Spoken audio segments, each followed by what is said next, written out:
അപ്പോൾ ദാണ്ട് ഈ ഇനത്തിലുള്ളൊരു മാവ് നമ്മുടെ വീട്ടിൽ നട്ട് പിടിപ്പിച്ച് കഴിഞ്ഞാൽ നമുക്ക് ഈ മാങ്ങയൊക്കെ നമ്മൾ കമ്പും ഒക്കെ വെച്ച് അല്ലെങ്കിൽ കല്ലെറിഞ്ഞൊക്കെ അല്ലേ മാങ്ങ ഇടാറുള്ളത്. ഇതാ ഈ ഒരു ഇനത്തിലുള്ള മാവ് നട്ട് പിടിപ്പിച്ച് കഴിഞ്ഞാൽ നമുക്കിങ്ങനെ തറയിൽ നിന്ന് വേണമെങ്കിലും മാങ്ങ പിച്ചാം. ഇപ്പോൾ നമുക്ക് മാവേ കയറിയോ അല്ലെങ്കിൽ തോട്ടയൊക്കെ വെച്ചൊന്നും പിച്ചേണ്ട കാര്യമില്ല. അതാ തൊട്ടടുത്ത് തന്നെ മാങ്ങ ഇങ്ങനെ നിൽക്കും.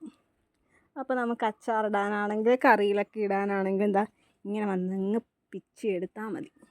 ഈ ഇനം ഏതാണെന്ന് എനിക്കറിയത്തില്ല. ആരെങ്കിലും അറിയാവുന്നവരുണ്ടെങ്കിൽ ഒന്ന് കമൻറ്റ് ചെയ്യണം കേട്ടോ. അപ്പം ഇന്ന് മീൻകറിക്ക് ഇടാൻ വേണ്ടിയിട്ട് ഞാൻ മാങ്ങ പിച്ചാൻ വേണ്ടിയിട്ട് വന്നതാണ്. ജസ്റ്റ് കൈ കൊണ്ട് തന്നെ നമുക്കിങ്ങനെ പിച്ചിങ്ങെടുക്കാം.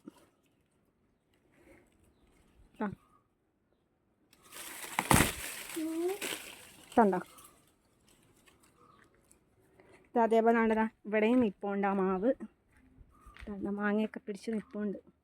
നമുക്ക് കയ്യെത്താ ദൂരത്ത് തന്നെ നിൽപ്പുണ്ട് കണ്ടോ.